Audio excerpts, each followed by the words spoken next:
All right, guys. Once again, it's tough to figure out what we're going to have for lunch here, but of course we're going to bring in our man, Carl, the waiter, to help us decide what we're going to get for today. So, Carl, come on out here, buddy. What the heck are we? What do you have for appetizers? Appetizer today we have sautéed baby bald eagle wings. Anybody game for them? I've had that before. I'm going to have an order of those. Okay. Absolutely. And you guys, anyone else game for the baby bald? Can you like deep fry them? Sure. Yeah. Deep fry. Okay, now what I'm going to have for my main course, and I've thought a lot about this, I'm going to have the breaded zebra cutlet sautéed in a emu egg sauce. Okay. All right? I would like, even though the eagle wings sound tempting, I was dreaming of the spotted owl hot wings. Okay. And I'd like an order of a horse steak and baked potato and... Now, where's that horse coming from? I don't do you care. think? Yeah, it doesn't. That island down, what is it, off of Virginia? Assateague Island. Excellent. I heard they're fresh. A nice cut. A nice we cut. punch them ourselves. A nice cut. A nice cut. Baked potato and broccoli, please. I'm going to go plain Jane and go straight for the Reuben. The Reuben. If you don't mind. What a I'll Ruby. just have the ostrich egg omelet. Okay, I can't. Nobody wants to try the bald eagle? No, I'm having I'm one. having the deep fried. Oh, okay, one order. Okay. Yeah, There's jeez, that come on. then. Here. Okay. Thanks, Carl. Enjoy your meal. Thank you, sir. Thank you. Well, guys, I brought Matt the Mind Montgomery here today to help explore the universe, more in particular, reality, as he thinks it exists, and I guess we're going to banter back and forth as each of us perceive this phenom called reality. And he's hoping this will be a learning exercise, whatever the hell that is. Is this, Matt, are you going to impart information to us? Are you an expert on reality, or are you just... He thinks about this seriously. Everyone's an expert on reality, right? But Matt thinks about this more than the average bear, because I've engaged with him on several Deep Space Nine probes into this whole reality thing. What comes out of his mouth frightens me. Thing is. Deep Yeah, I Space know. Nine probe? Yeah, it's what you Star Trekky guys dabble in. Right. So. Are you a Deep Space Nine person? No, actually, I don't even have cable. Oh, Believe it or not. you don't even have a TV. I don't even have a TV. How can you know what reality is without cable? Well, I'm sure we can talk about that later on. But no, the way I wanted to drive it, or I guess when Crawford asked me about it, the best way to go about it, or how I've been thinking about it, is really multifaceted. I don't want to approach it in a science aspect only. I want to try and get the whole realm of it, such as arts, literature, and what is reality, you know.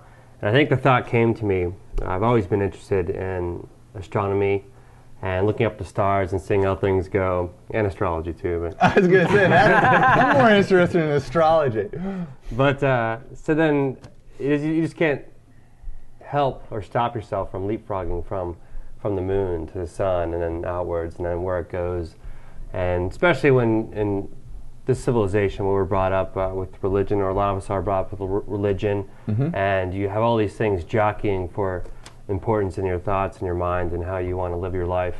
That's basically where I came, and I think that what made me think about it recently is just a few times wake up in the morning and just start really questioning, you know, where things fall in, what's important, what is reality, and I think when you start opening up those doors, it starts from something, I mean, crazy enough, from the Big Bang, supposedly, to now we have this expanding universe, and we have this whole collage of events, ideas, and areas, and it's just so muddled that what I wanted to use this day, or this meeting as, was really just try and add some structure to it. Okay. So do we start with the whole Big Bang thing? We can. Big Okay. Bang is a nice place to start. Well, then let's... well, in my book... Is that the beginning? Well, Supposedly. we have three guys that subscribe to the Big Bang and one that doesn't. No, as usual, being the pure agnostic, I mean, it's speculative whether it exists or not. I mean, what they've verified, correct me if I'm wrong, is through, what is it, where they're bouncing light waves off each other, is that the universe as we know it is expanding. But they don't know that there was a Big Bang. That's theory at best. Well, they're looking at the effects and extrapolating backwards. Right, they're based going on with what they Doppler see. shift. and saying that this is the most likely theory that fits the facts as we observe them today. Correct. But and it could change tomorrow. The problem is that the conditions of reality as they existed the moment of the Big Bang can't be duplicated. Otherwise, we'd be in the middle of another Big Bang, I guess. The idea of the Big Bang is that everything existed inside one singularity, right? And you can't duplicate those conditions and still be alive. Because the laws of physics had to be different then than they are now. Oddly enough, we do have these little mini models, the black holes, which before they even understood the Big Bang or even thought of it, they discovered the black holes. And right. That's where the idea came to them, where you have these singularities, just filling up matter and space. And have they ever actually discovered a black hole, or do they just theorize that black holes exist because to make their macro physics theories work, there have to be the existence. No, there's been observable data, and it's the fact that they know. I think it's with the way that they know that there's stuff beyond, but there's no light coming through, so it's just sucking the light in. So I think that is actually pretty close to a fact. Well, yeah, I think also with information like they've looked at solar systems and galaxies, and they're looking at probably more specifically solar systems, and looking at how they revolve and how they work as a system, and they're finding a lot of unexplainables, and I think that's what kind of points them in the direction of using black holes, or at least going in that direction that Crawford said. So now, are they getting all these shots from? Is this the Hubble telescope that they're seeing this stuff? Is this speculation, mathematical formulas? How are we getting these things? They are observing, as I said. I mean, whether it's a Hubble telescope or some other telescope or radioscopes, whatever, that there ought to be light coming from a particular source, and it's just not making it through, and it's going away. So the theory is that therefore a black hole has to exist there because it's sucking everything that's coming near it. And also, I think it's Matt was also pointing out. I think the second piece of evidence is that. By the way stars are moving, orbiting. They're orbiting black holes because they don't see what's in the middle, but they know that the star is orbiting. Which, I'm not saying that they might orbit a black hole. Usually they'd probably go into it or something. But at some point they will. I know that it's just a factor of there's one example of this would be that they're trying to speculate the amount of matter in the universe. Mm-hmm. And when they do that by calculating or looking out and seeing the known universe and then calculating beyond that, they're missing a heck of a lot of matter. They're missing a lot of matter. And that's how it kind of plays an important role when they consider... So therefore it must be in these things we can't see. Yeah. That's basically the physics of it. An antimatter, yeah. So... Well, that would be another way to... I mean, that's just another angle to look at it. I mean, there's at least 3 angles that we've deposited today. And I don't know. I mean, does it matter? No, it was just a question. And I mean, really, it goes. It seems like it's a buzzword, black holes, because they're used around, and a lot of times, I think that people get confused by them, or they're almost mystified by them, because they're these singularities. And what's a singularity? Well, you can't really define it, and you can define it, but I mean, like, if you back up a bit and look at how these black holes are created, it makes somewhat it's logical. So they have these stars that just expand and expand until they can't withstand their own gravity, and that's just this huge implosion, and that's what generates these singularities. So when they implode, there's still matter there, correct? Yeah. Or I mean, they call it plasma, right? It's matter, but it gets confusing now. And this is where we go back to try and tie in 2 things here. You have the theory of relativity, which I don't know much about in the sense of how it's being applied and this and that. Right. But I know that when they try and take it back into the early stages, right after the Big Bang, that's where the theory breaks down. And that's where their exploration now is into quantum mechanics and quantum physics and trying to explain things on a quantum level. But so in the theory of relativity, basically, I lost my train of thought. What is the black hole, though? I mean, what is it comprised of? Is it just a bunch of protons and neutrons, electrons all smushed together? Yes, exactly. And that's it. And that's where you have this singularity in the beginning of the universe, and you have this singularity floating out in space, and it's this ultra-dense matter. It's this ultra-dense location. And you're saying relativity breaks down, though, or time breaks down? Or Well, in a singularity, the rules of physics change. Yeah. Well, I'm not saying a time breaks down, but you asked me what's inside of the black hole, and it's just where does the matter go? And the matter goes down there, and it's just so dense. But it's right. It's just it's a place out in space, a location where all this matter is incredibly dense, and it traps light. Light can't get out. Nothing can get out. Can but then the big argument, horizon. the big argument for all those eggheads right now is whether Which eggheads would that be? that would be like those science guys that are probably that you and I are paying for. The NASA like the eggheads. ones that just broke the speed of light. that the universe they? may never actually so. come back. May come back again. Correct. I mean, there's some scientists that theorize that basically it goes through these giant cycles. Everything explodes, goes out, and then comes back again. There's other guys saying, based on calculations, I guess, that no. I mean, there's stuff that will never come back again. Well, according to Hawking's, we can't know what happened before the last Big Bang. Correct.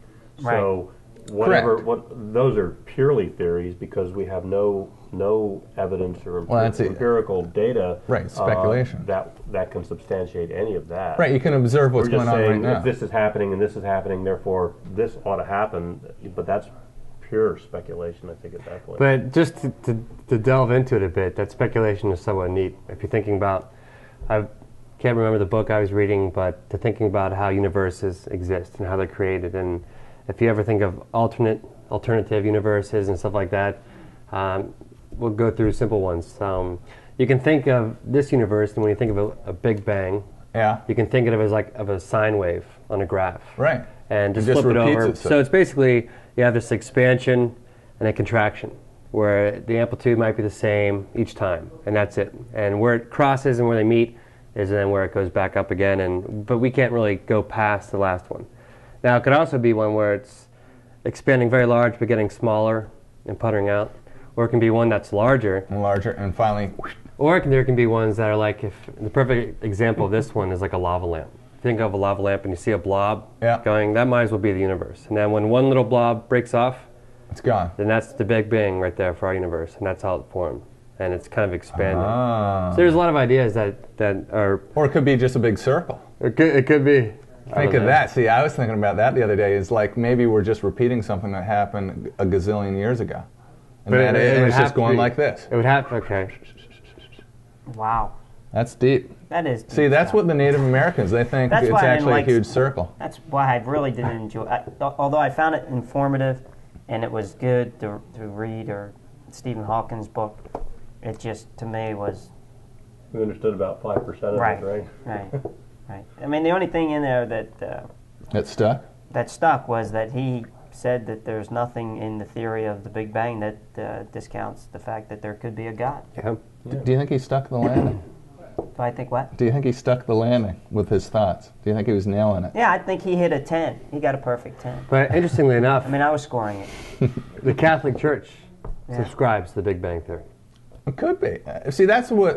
So, you know why? Rich and I have gotten into this argument actually over evolution. Discussion. We know This is that. analogous to the creation mythology. Yeah. Right. Discussion. But discussion, but I like argue better. But I don't argue. As I said, it's Okay. never an argument when you're right. Let's talk about the myth. Right. No. Well, all I was saying is that, hey, listen, for those of a religious persuasion, especially Catholic or Christian, you know, God can decide how things are going to happen down the road, whether it's evolution, Big Bang, whatever. So why get uptight about these ideas? Yeah. Well, see, and I know we had this in our conversation before. There's nothing that says to me that the Big Bang wasn't God and He didn't put it in place. And who's to say that heaven isn't another universe? Who's to say that heaven isn't another planet? On the downside of that sine wave. Right. I mean, so when we talk about That'd these be a kind of very things, actually Jewish perspective, right? Because they're waiting. Because there is no they're heaven still waiting when for immediately. the Messiah. Yeah. Well, they're waiting for something. The Messiah, second coming, I guess. Right. See, I think it's the lava lamp one, where you have the little blobs. And so heaven's floating over here, Yeah. and then hell's over here. Yeah. And so that's where you go. But using your sine wave analogy, actually, everyone's kind of queued up waiting for it to go dip underneath. I guess, is this one of the questions of reality, Matt?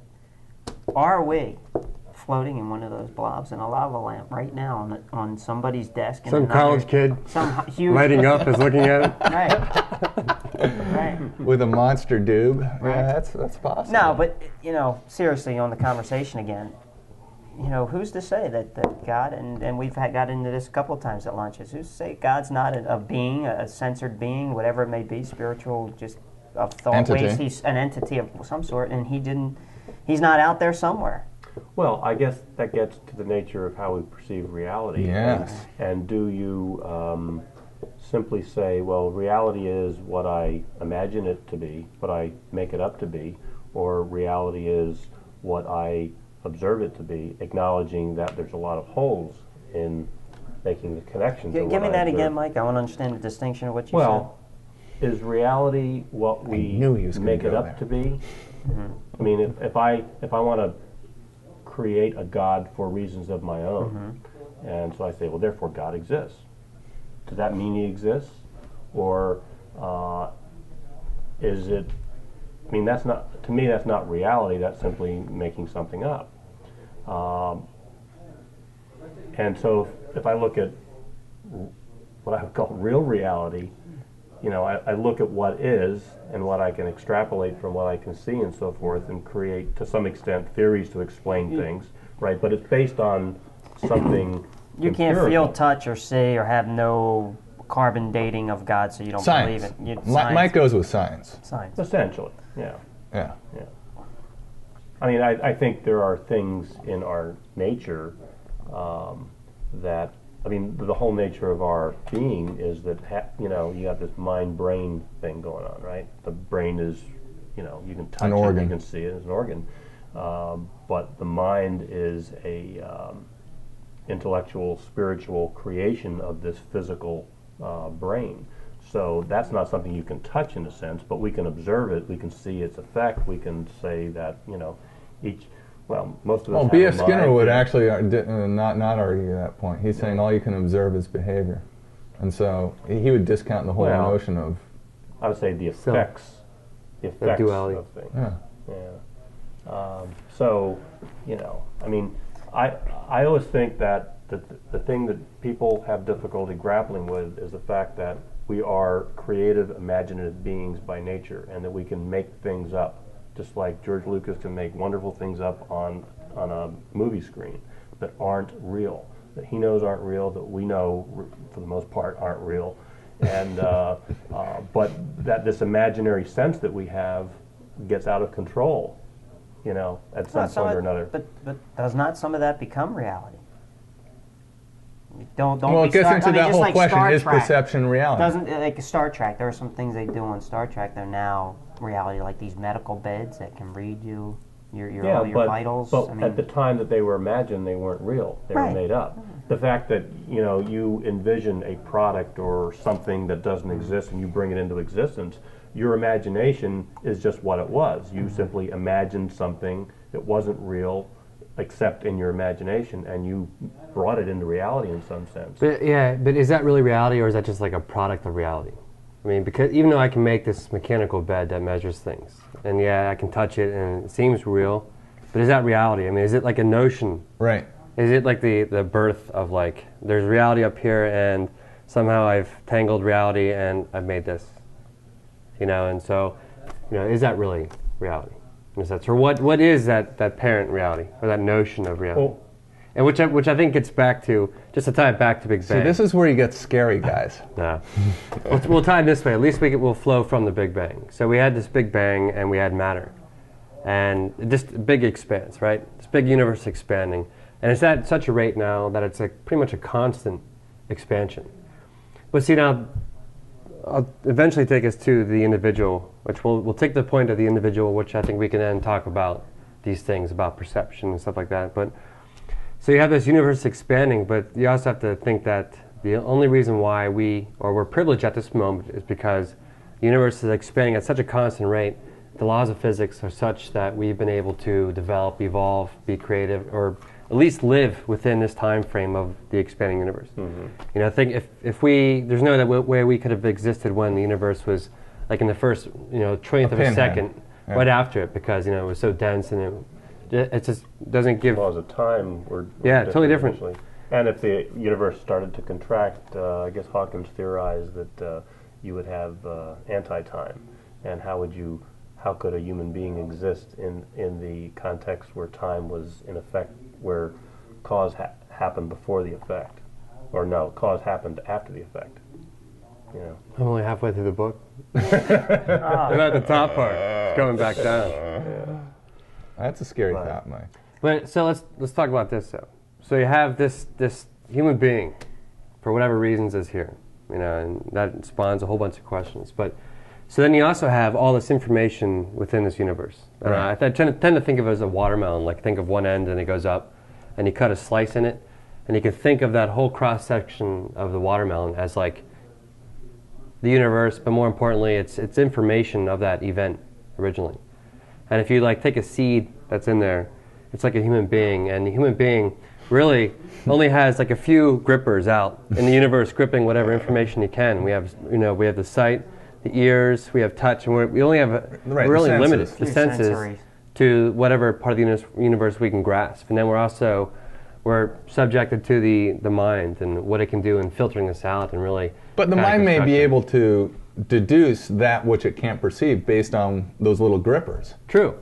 Which, if you think about it, it's almost like that seed somehow, by itself, knowing that there's another seed up there, without even having any connection to it.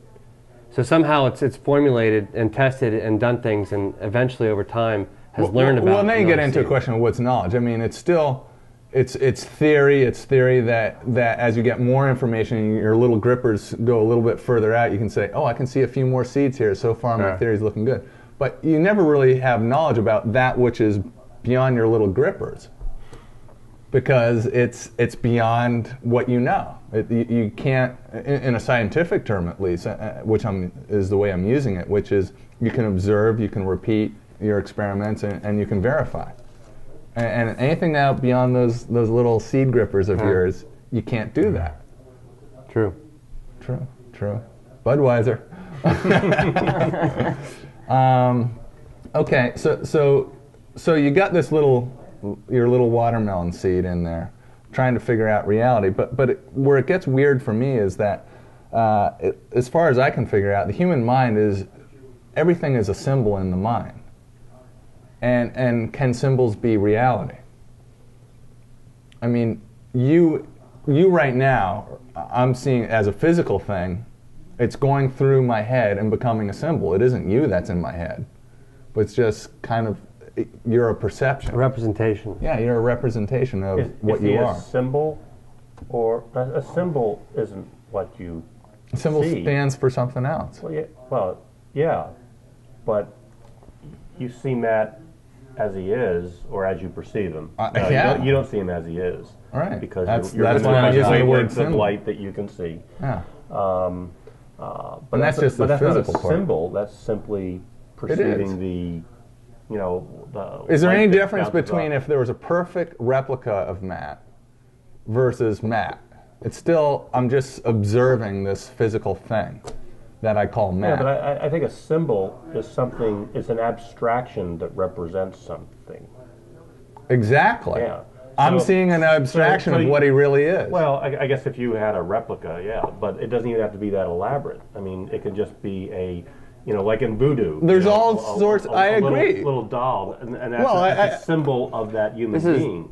Right, and there's these letters which, if aligned in a certain manner, become a word. So you have sub-symbols, letters, becoming a word, bigger symbol, which represents, it could actually be another layer of representing a fake beer, which then represents a real beer. Mm-hmm. It could be near beer. It could be black and tan near beer, which is really kind of representing real beer. Okay, well that's symbolic, but you're just viewing that bottle. The bottle isn't a symbol. In my mind, it kind of, that's what I'm arguing, is that it is acting as a symbol. Because in my mind, it's just in my mind. It's not the actual thing. I mean, what's in your mind? Yeah. The perception of it's the same thing as a symbol. I think it is a symbol. I'm calling it a symbol. I think a symbol is a representation. I am symbol man. Oh, God. Are you simple man? The symbol formerly known as Crawford Lyons. See, there we go. See how easy symbol man can be? I mean, Prince proved it.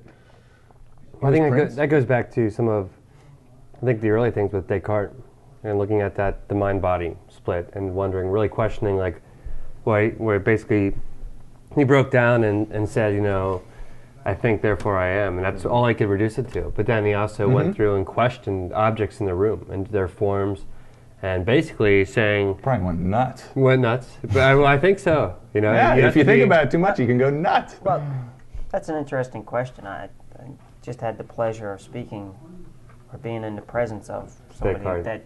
No. His too. He was on the internet. Right. Somewhere. No, somebody that a normal person would say is a nut. I mean, he was talking about some things that just were out there, but to him, it was reality. He was at the places he was talking about. He was talking to the people that he was speaking about. I mean, he was out there, but to him it was reality. So, if we're going to talk about that whole symbols, shapes, of sizes of thing, is that reality? It's slightly different. Like, what you're saying is basically you're questioning what is reality in a people sense. And if you look at it like this, you can almost try and think of people as like they're outputs of a process. Whatever, birth, and then they grow. And then you have a population of people, and then you have an average. You can always pick averages, but as far as people think and perceive and formulate ideas and notions, there's most likely going to be that average. And that average is what is considered reality for social purposes. Like when we develop laws and government, that's what we're really working with, and where it gets loose is like when you have individuals that are on the fringes that have developed differently, and they're not really in the average type of thinking. But the herd wants to pull them back They in, do. Suck them in like a vortex of mediocrity. You can never get away from the herd.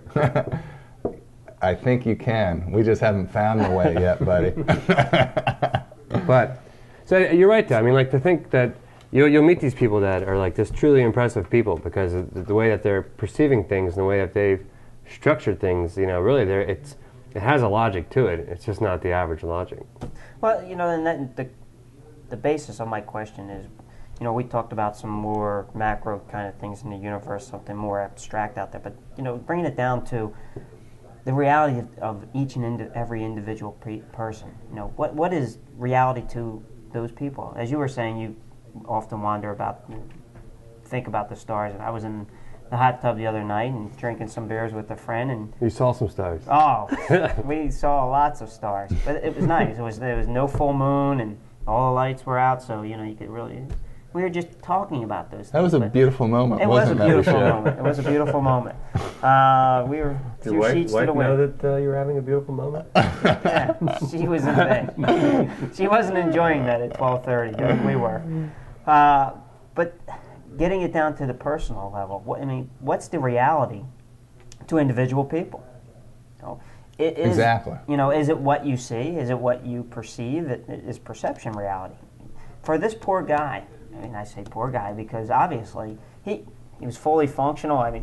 As one of the other people in the group said, I've met saner people in the asylum.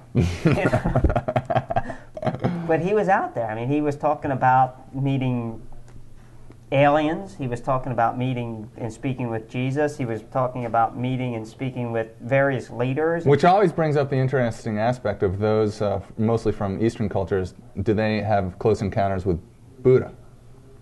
I don't know. Because it is a weird thing. This whole Jesus encounter. Their own thing. Should be employed by the government. If you are going to have these meetings, you need people that are going to meet with Jesus and Buddha and aliens. You need someone who's equipped for that. Well, there's a principle in philosophy called the identity principle. A is A. A thing is what it is. Okay. But is a banana a banana? So wait, Mike. It is just to clarify that. So to that person, that nut, we'll call him a nut, that was with us that day. This table is a table. It is what it is. He wouldn't deny this was a table. I wouldn't deny this is a table. The four of us wouldn't deny it. But what it is that's what you're talking about. That's the A. Yeah. Okay. But see, humans ascribe whatever the thing we're talking things. about, it is what it is. Whether we perceive it properly or not is a totally different matter. Agreed. And the question is, I always say all the time, I believe in an objective reality. I just don't believe most people are objective about observing it. And it's difficult to ascertain what some things in reality are. And the way in which we know things, the philosophical discipline of epistemology, okay, is that we use our senses and we use Machines. certain methods of testing whether what we sense and what you sense, can be tested, and the consequences of those tests are the same. And this is how we define what is real and what is not real. But what goes on inside our head is real in a sense, but it's not real in the same sense that this physical table. There's a transcendental aspect. Transcendental meditation to human thought, and this is what I think gives rise to spiritualism. Well, that's I think go back to the watermelon analogy where you have the cross section of it there. This cup is here, and there's nothing really separating the cup from my body physically. I'm pretty much sure that in some realm of, aside from perception, that I exist. I have atoms in my body and that they're there, and whether or not I'm perceiving this cup, that is there. But I'm pretty sure the cup is there too in some form, and I have a relationship with it in the sense that I perceive it. But so saying that, it's totally up to the mind, in the sense that you have this cross-section of the watermelon, and there's all this information out there, and we go back to saying that it's subjected to, first, our senses, how we perceive it, which is questionable, and then also how it gets filtered through our mind. So, but you back up to all the information that's out there, like this is out there, the cup's out there, I'm here.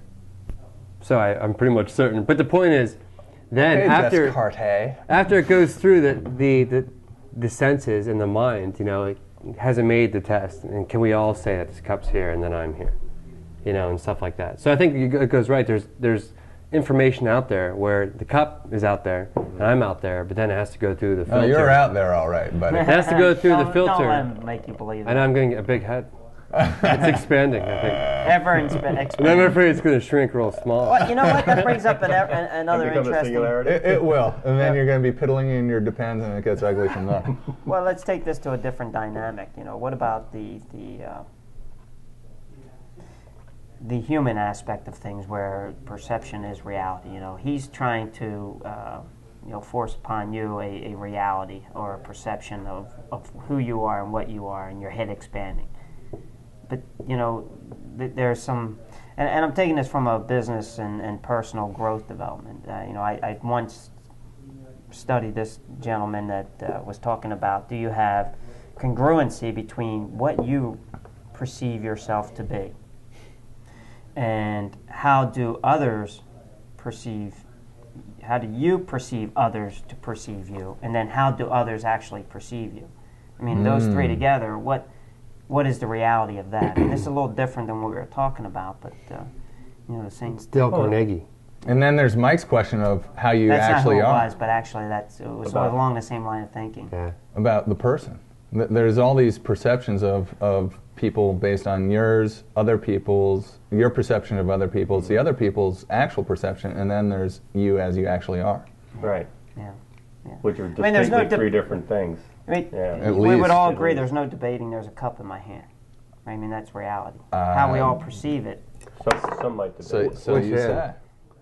Yeah, I think Crawford's wearing a cup, so I wasn't sure which hand. I'm in my cups. I'm just saying that the mind only deals in symbols, is I guess what then you might as well Well, break it down and say that the mind only deals in chemicals, because that's what's happening. There's only chemical impulses Right. in the brain. And it only deals in small, minute charges of electricity. Yeah. So, but then after that, what's happening? You're just you're a very advanced machine that's self-aware. Well, or you could say a machine is a very rudimentary copy of what we are, a biological entity. Yeah. What did they Most say? of them are more efficient than we are in terms of their task. Because we're kind of like a PC, But they were- general purpose machine. Yeah. Well, that's if you choose to look at it that way. Or a PC does incredibly rudimentary exercises over and over. Actually, our and over minds don't again. work like binary computers because they're associative. We retain information and make decisions in an associative sort of way. We say, when we're evaluating something, we say, okay, this thing is like this thing I know about or experienced over here, so therefore it's the same sort of thing, the same sort of categories. We've gotten categories before. Whereas a computer simply says true, false, yes, true, false, no. That's the way a machine thinks, at least most of them. Well, then you get into that whole fuzzy logic. But yeah, see, fuzzy logic neural networks, yeah. Who knows about it? I don't. It's It's basically just fuzzy. But my logic is fuzzy at but it's times. taking- That much I know. it's taking random processes and it's kind of like generalizing them and saying that they're, for the most part, if you do these actions over 100 times, 75% of the time, it's going to be like this. Right. Well, That's isn't the that way just the mind averaging? works. Yeah, it is. Isn't that They just can't that? Yeah. predict it each time. Yeah. So they don't have a theory that works, but they say that based upon these set of circumstances, we can get the circumstance most of the time. Normally, over an average time, people jumping off a cliff, not a great percentage of them will splatter, right? I mean, it's just averaging. Yeah, it is. It's a very good averaging. I Once think in a more while, people somebody should do will it. bounce. Right. If they have Bumbles if they bounce. have if they have a parachute, say, then they float down, very very carefully, right? I have an interesting look. Let's take this a little different dynamic. Okay, let's take an aside, a yeah. rich aside. Yeah, I received an email which I really thought was hysterical. It was a reality. It was labeled reality, and it was a picture. So I opened it up, and here it was, a beautiful young woman, Plastic. long flowing hair, very healthy, very well endowed, and it just had a caption on the bottom. It said, "Reality. Somewhere, some man can't take any more of her crap." I just thought that was the greatest. I had a real good That is definitely that's a rich perspective on reality. I like reality. it. Thank you for sharing. I thought that would lighten I can this up see a that. bit. Sorry, man. I know That's right. we're trying to have a serious conversation about reality. But, No. Well, It's pretty serious. but there is a When you think about But it. I think there's all sorts of different slants on reality, and there's a biology reality, there's a human reality, there's an individual reality. All of it There's a physical has reality. little slants on what is out there. Because, I mean, part of reality is how humans interact, which really doesn't have a whole lot to do with part of what we perceive atoms is the way bumping humans into. interact. Right. Reality is what it is. It's like, I look at that plant and I see what I perceive to be green. An animal or other living beings whose eyes or whatever they... Right, but Mike, you keep they reducing perceive it to differently. physical things. Yeah. And Well, after because- a while, though, we have to agree upon. I mean, like every time, like I don't open my door in the morning and say, "There's that grass again." It's there. Right. Like you can't question everything as you get to your car and do it. Mm-hmm. So, like, Understood. what do you agree upon? And then we have to take it to a point where, reality has its pillars fundamentally for us. But then, what is now? Let's move it up. Then, what's more of the social reality? See, that's what I'm getting at, is that there's all these physical realities, which is what you tend to focus on, grasshopper. But then there's whether you want to call it social or just human interaction is how I'd prefer to think of it, is that because of things rattling around in each one of our heads, that determines how these physical entities bump into each other and not bump into each other and skirt around each other. Part of my, analogy there was that what we perceive through our own narrow filters, Lens, okay? right. Because we don't perceive it exactly the way it is. We perceive it the way we're Correct. built to perceive it. And so when you get to, human relationships, we're already kind of built on a foundation of sand to some extent because we don't perceive it as it is precisely to begin Right. with. Okay, so you start, You get into conceptualizing human relationships and things like that, and it's already a foundation of sand to begin with, and we don't perceive those entirely because a lot of that is internal. How do I perceive your internal reality, which is different from the outside physical reality, even to me. Well, and that gets back to my whole comment of Matt's pointing out the cup is the cup. Well, the cup is never the cup in the mind. The cup is many things, just like a banana is never a banana in someone's mind. It's many things. I mean, there's what this. My point is that okay, there's this cup and it's in my head, but it's at that point once it's in your head, it's really acting as a symbol, and then once it's there, it's acting as a symbol in all sorts of ways. There's the physical thing, but then there's what it does, who made it, how is it made, why is it here, why am I drinking out of it? Analogy. You can tell, Lynn, I saw a program, and Freud did say sometimes a cigar is just a cigar. In my mind, that's the same sort of thing. That is not true. That's all symbolic. That is not true, because ever since, in your head, Mike, and I'm going to zap you right now. I know where you're going. In your head now, a cigar will never just be a cigar anymore because of what Bill Clinton did. Forever, until you become a dawdling old fool, a cigar will be much more than a cigar. I didn't even think of that until you just mentioned it. I have to admit. Okay, then I'm a highly sexualized being, buddy, because all I ever think about is that. I saw your sock drawer. I have to agree with you, Crawford. My mind wanders there also when you think of a cigar. Yeah, I mean, it is always going to be a phallic symbol. How could it not be? I mean, because it's both. It is both. I agree. It's both. That's right. Right. I'm not. And it's never just a cigar. Well, it's never just something to smoke. It depends how you categorize things. Sometimes it is one thing. Other times it is another thing. It is both and different at the same time. I don't give it. I don't think we'll view it as black and white. I disagree. I think it's gray. I think it's a mixture always. It will never just be a cigar. It's kind of like if you zoom in real close to that picture, you can see all the flaws because it's blown up so much, right? But when you step back and look at it, it looks flawless. Shattered my reality, Mike. I thought that was real. I thought it is real. It is real, but on TV it looks very good from the distance it's at. Right. But when you look up at it close, it's all blurred. It's all gray in terms of the way you perceive. So how does that relate to the cigar being a cigar? It's both. Exactly, at the same time. See, you're saying it several times. At one time, when the camera's back way far, it's clear. When the camera's up real close, it's blurred. It's both, but yet different. Different times. Time is the. I guess you're claiming, and in my head, it actually, since I don't think about cigars in context, to me, it's always a phallic symbol. I mean, because I think that's how it's consistently used, at least by members in this country. Now, here you go. What? Let's reverse it. What's a phallic symbol? Is it anything that's when a boy and a girl really like each other, there's suddenly this symbol. I'm saying though, like the reversal is, if you're not going to say that a cigar, which is supposedly one thing, but yet it can be borrowed into other applications. Right. Now switch the cigar now with phallic symbol. Yeah. And then define me the phallic symbol. Define you the phallic symbol? So basically, you still are picking objects out. And so for you, is a phallic symbol always a phallic symbol? This is net. See, this is where you twist me and I got to actually think. Damn. Is a phallic symbol always a phallic symbol?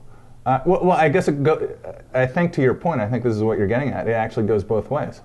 Like when you think of a phallic symbol, you could actually think of a banana or a cigar and vice versa. Or a phallus. Or actually the real deal with Bill McNeil. So yeah, that's a nice. I like that thought, Matt.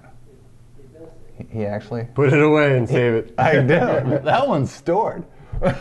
Call me up when you remember it.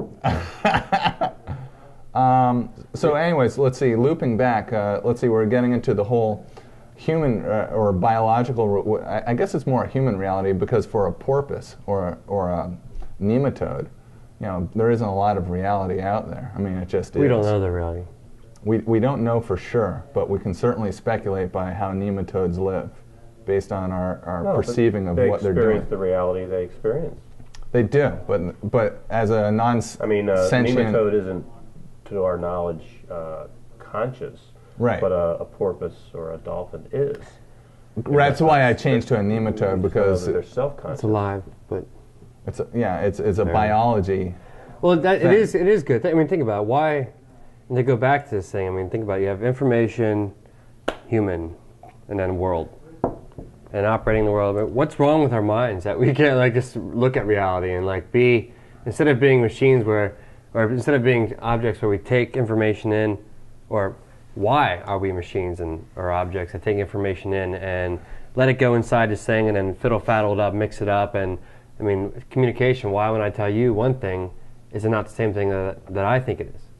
So what's wrong with the brains that we just can't like take what information and let it go through? Well, maybe there's nothing wrong with that. Maybe that's the great experiment. It's like, isn't it great that we all aren't just conveying information? Because then you could just hook up all your PCs. Well, actually, your Macs would probably work better in that environment. So you hook up all your Macs together, and it's like, big deal. It's like, wow, gee, neat. They're transferring information. And the fact is in biology, it's more than that.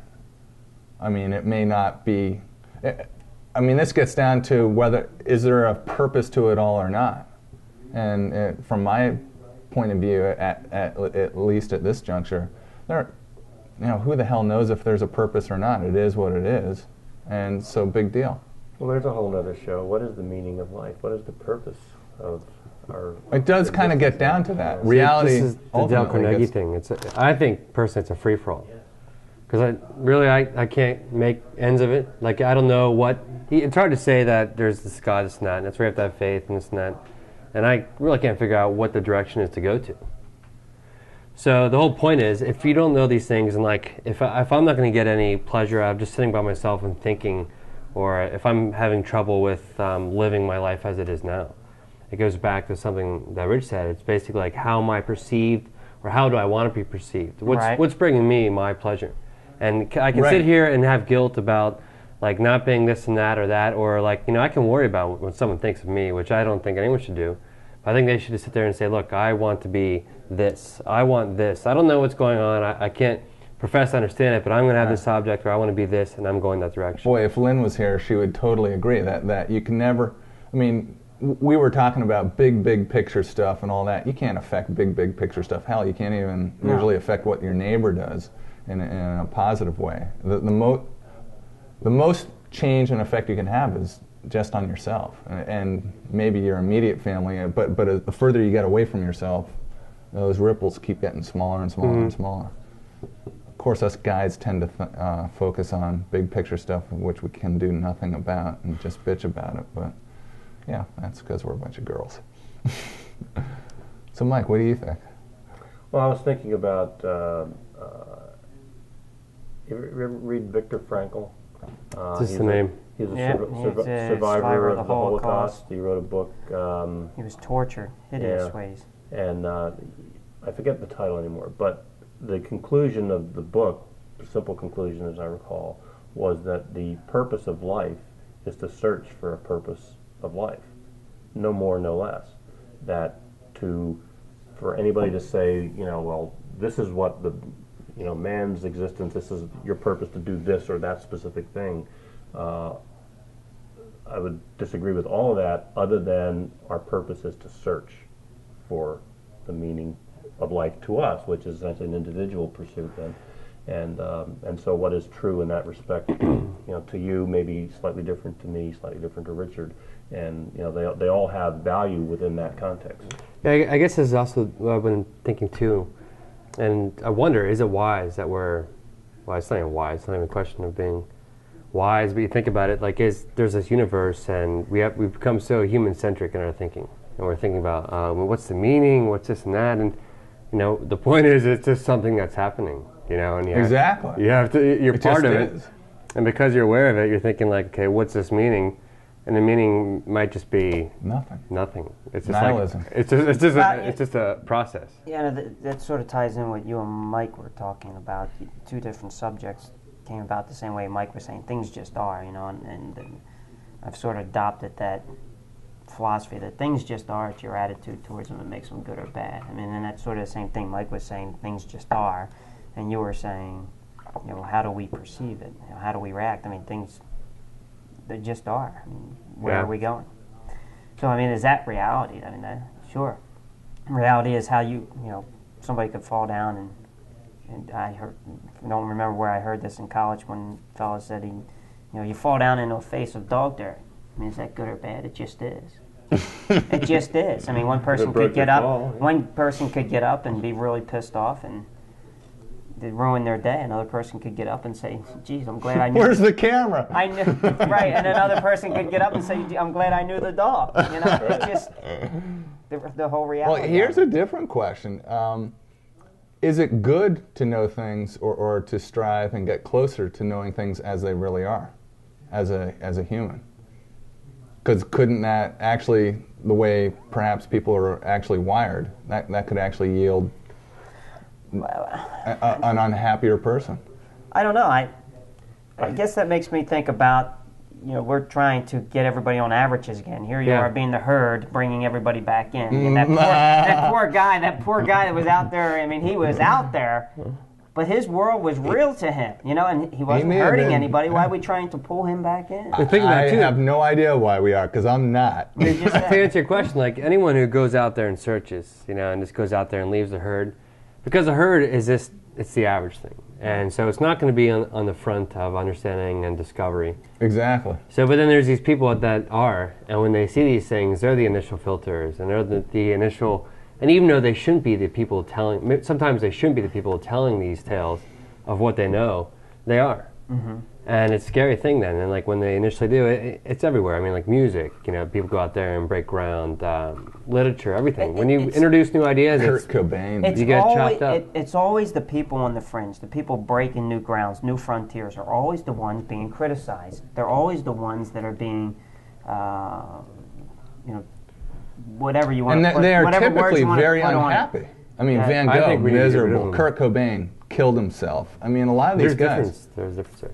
You look at, not just a small interjection. Quality of the drugs, what? Seriously, it was. If you look at all those people that were on Impressionism or during that period, and they say, man, these people just totally introduced a new style of art. And I read an article somewhere that most of these people back then, not most of them, like Matisse and those people were generally all right and straight Joes, but like a lot of them were drinking absinthe. And in France, that was like the big thing at the time, this alcoholic drink that would make you hallucinate and make you freak out. And when people look back and they see that they're pillars of like art and this and that, they thought they were truly genius on a sober mind. They weren't sober. They're doing drugs. And people that actually brought of their day. that brought in the outside world of the universe, when they find out that they had access to that through drugs, then it's kind of a misconception. Well, is that good or bad though? Maybe the drugs actually helped them see something, or maybe it helped us see something through what they actually were doing that we would otherwise not have seen. They certainly looked at reality differently, didn't they? That's right, though. Yeah. It like shifted them into just a different plane for a slight period where that shift was enough, that contrast was enough to bring them inside. Well, at that point where they seen reality as it is and we weren't. Well, that's what I get back to my point. It isn't, to me, obvious that if you get closer to how reality is, that you're going to be necessarily happier. I mean, maybe it's scary out there. I mean, for a lot of people, nihilism is very scary. It's like, because without a purpose, why do it's a good question, because let's call it the truth. That is the truth, reality. Whatever is really out there at the end of it is the truth. And why it gets convoluted, like within debates and stuff, when it comes down into human form. But I think a lot of people associate the truth. I don't know if I can make any more facial expressions on that, but capital T. They make it sound like it's like right and good. But it has nothing to do with morality. It's more may the or truth. May not. Yeah, the truth is just the way what things are, and what is, and the way that it's working out. So, well, I think there's two truths. Because humans do actually alter there's like a relative how truth. they deal with things. Well, I don't know if it's relative or not, but there's a truth as physical things actually are, and then there's what you can actually do, and that's a different truth. There's paths you can take that can bring more harm to you and others, and there's paths you can take that don't do that. I mean, if you light off an A-bomb, that's a reality, but it isn't arguably the right path to take.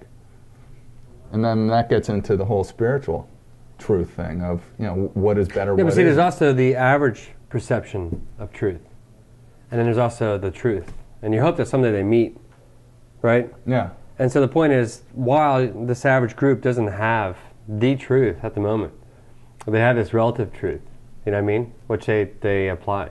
Right. And it might be religious at the point. It might take on different characteristics, like yeah, it's okay to kill this guy today, but well, not it has tomorrow, to serve its evolution evolution in the sense as more in a developmental sense as a society develops and evolves more socially. So it's a borrowed. Keep getting back to that social stuff, man. You got to get off this collectivist mindset. I'm into communism. That's what it is. Yeah, no kidding. You and Marx both. I didn't realize we invited Carl here to lunch. There you go. Quick tidbit. What's the form of government for reality? The form of well, if reality, absolutely, it's what I subscribe to, anarchy. Yeah, I was going to say anarchy. Right, Matt. Well, what do you think it is now? Despotism. What, our government right now? It's obviously fascism. No, I mean, okay, yeah. It's absolutely fascism. Arbitrary rule, tyranny. Yeah. Well, but it's tyranny by many, and it's typically, and it's a union of government and big business. That's fascism. That's the definition of it. Most people don't think that. Collectivized fascism. Bureaucratized fascism, but that's kind of what it is anyway. All right, well, let's see. That was certainly a fascinating exploration, or a first shot at reality. First shot. I think we're leaving off on a stepping stone for another one on this one, without a doubt. So I got to get back to shaving, I guess. That would be nice. And create my next reality. Think for the next lunch you'll be shaved?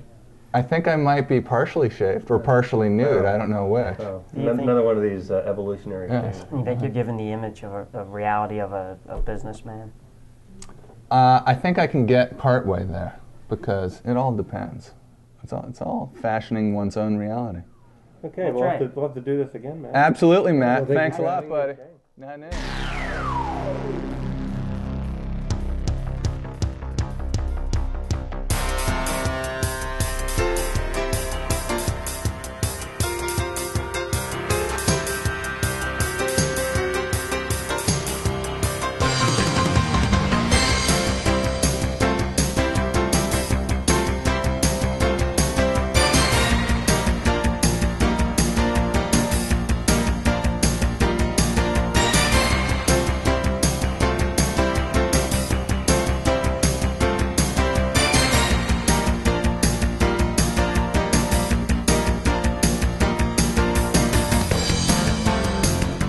Hi, I'm Adam David Jones, and I'm here at Central Family Restaurant on George Street with the top 7 reasons people agree this is the place to eat. Number 7, we cook food for you. Number 6, dude, you're out of pizza pockets. Number 5, we're not a product of China. Number 4, all right, I'm going to say it, your wife's cooking's bad. Number 3, Carl's kid needs to eat too. Number 2, we didn't accept any bailout money. And the number 1 reason to eat at Central Family Restaurant is... It won't make you eat your peas!